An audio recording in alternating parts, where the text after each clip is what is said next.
Welcome to this daily guided meditation practice. This is the Attentive Mind. My name is Nathan, and I'll be guiding you through this meditation practice today. Find yourself a seated position. Any position works as long as it is both sturdy and comfortable.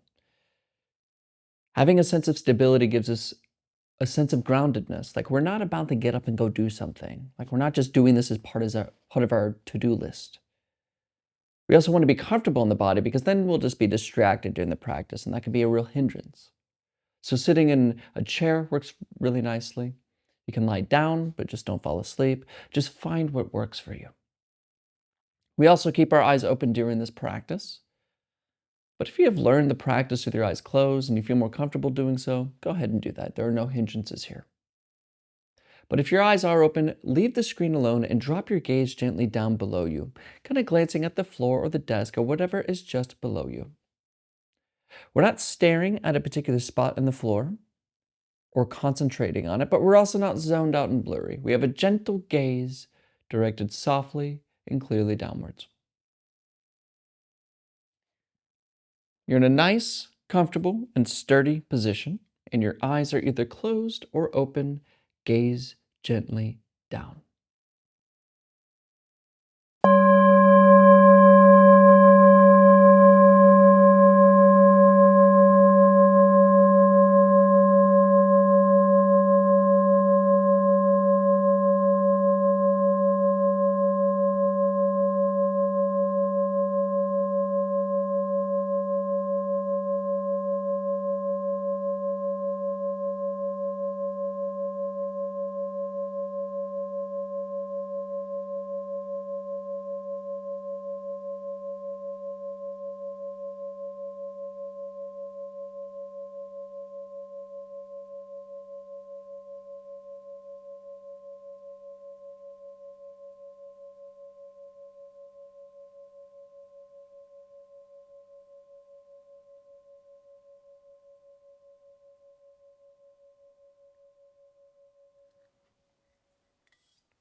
Just settle here and now, without any real intention.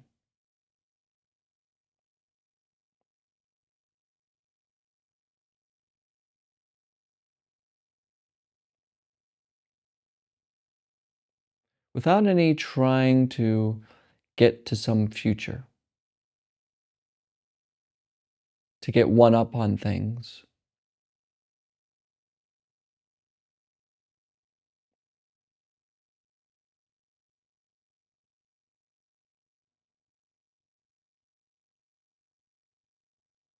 And just be here for the sake of being here.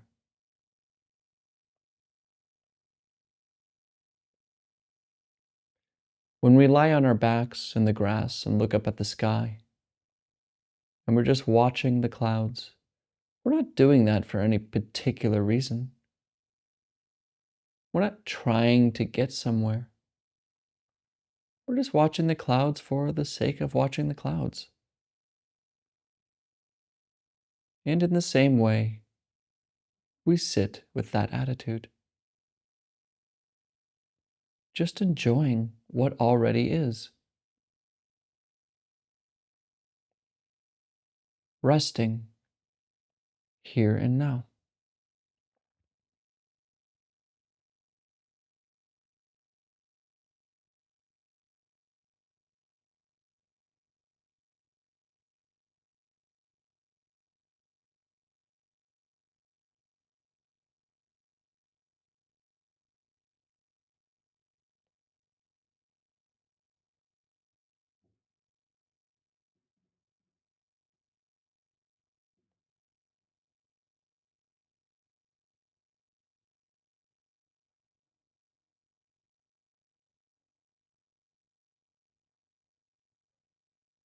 But if you're normal, I'm probably catching you lost, wandering around in your head. thinking about something unrelated to this moment, thinking about something that takes you away from the here and now.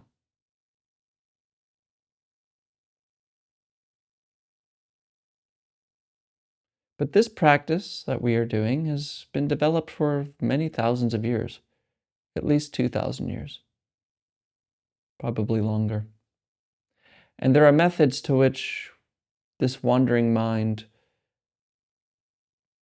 can be let go of.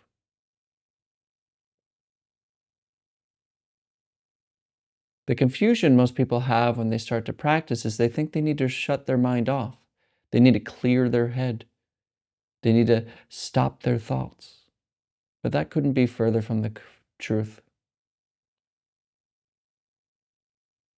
Meditation is simply enjoying this moment and leaving our thoughts alone, allowing them to think what they want to, but just not following them all the time.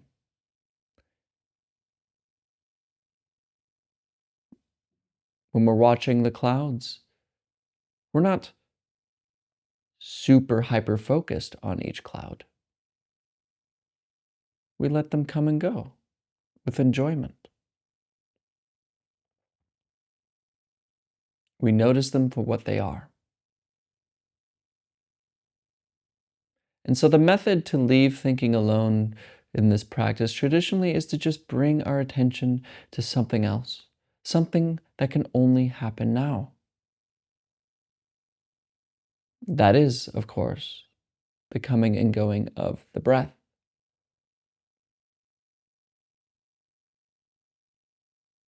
So find the breath wherever you feel it the most. Just notice it. Notice the gentle sensations of the in-breath and the out-breath. And instead of following thinking, stay with the breath. Watch it carefully.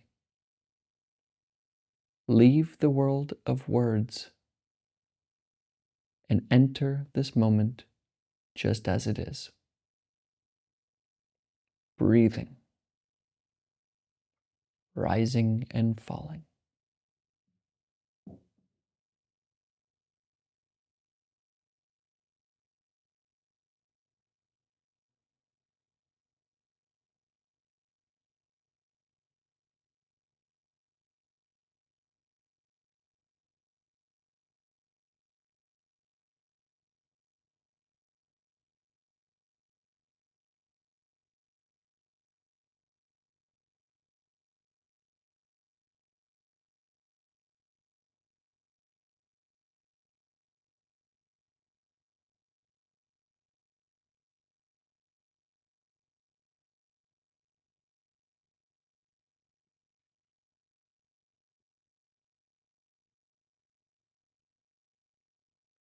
Come back.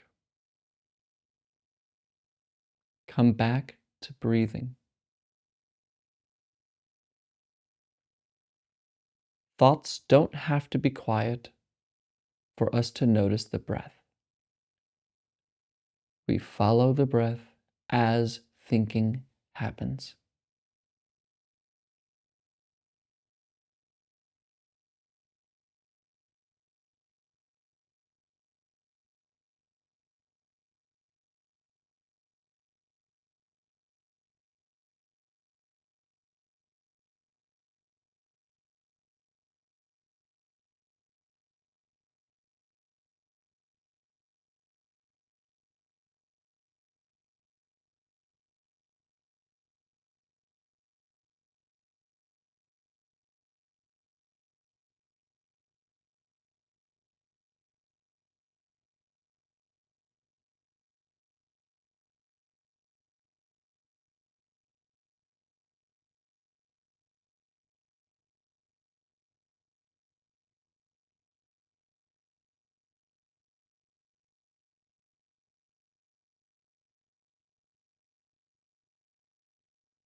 Come back. Return to the breath.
Wake up.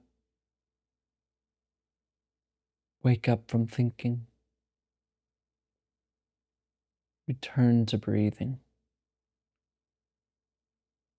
rising and falling.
right, you can look at the screen.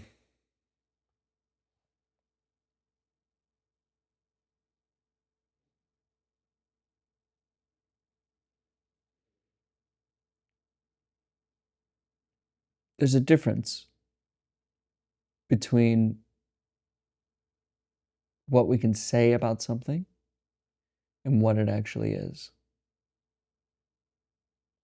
If you have a friend that has never eaten an orange, for example, no amount of the descriptions of sweetness, citrusiness, the tang, the texture, the shape, the color, none of that will have them understand what an orange is. And of course, the best way is just to give them an orange. Because it's not an orange. An orange is a sound. Orange is a sound from our mouth.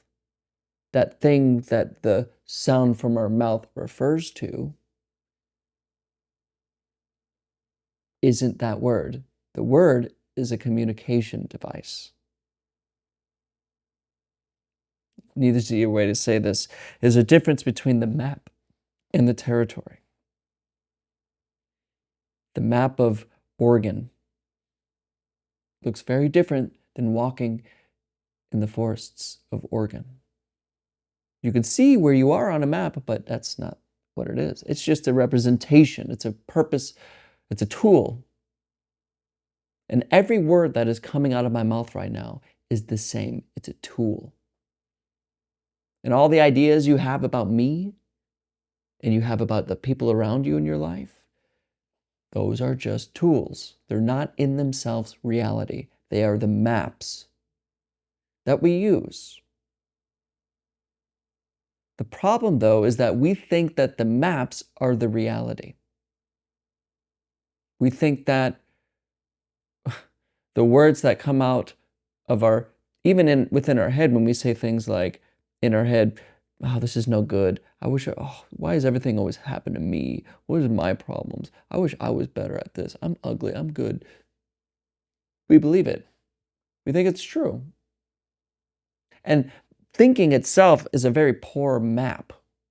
It's not really accurate. It's always worrying about things that don't exist and frustrated about things that aren't real all the time. And we all know this. If you have trouble sleeping at night because your mind won't stop racing, it's because it does have nothing to say. It has nothing of value to say. Most of us live in a world of words because we don't see clearly what words are and what thoughts are. It's just language, it's symbols, it's a separate thing from reality. The real world is full of curlies and nothing is straight and rigid, and mountains and clouds and grass and smells and the breeze. These things aren't words.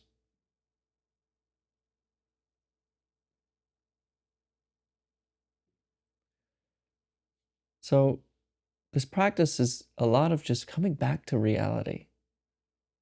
Having our attention come back to what is real, feeling the breeze on our face, seeing the color of the water as we walk by it, and the sound of birds, and the weeds that come out in the cracks of the concrete. Everything is just gorgeous as long as we stop talking about it and stop seeing it through these words. When you're looking at a sunset, you're not mesmerized by the sunset because you're thinking about it. You're not like, that orange and that purple goes into the thing. It's just this, wow. There's a moment of clarity. But the truth is, everything we look at in life is like that. You could be extraordinarily interested in the grain of wood, the way your partner's eye looks gleaming in the sunlight. And we stop naming, and just enjoy the moment exactly as it is, without imposing our ideas on it. This practice is about waking up from that dream and coming back to what we really are. this moment. But it requires practice. So practice. Whatever you do, practice. Thank you for your time today. Thank you for showing up. And as always, and without exception, I'll see you tomorrow.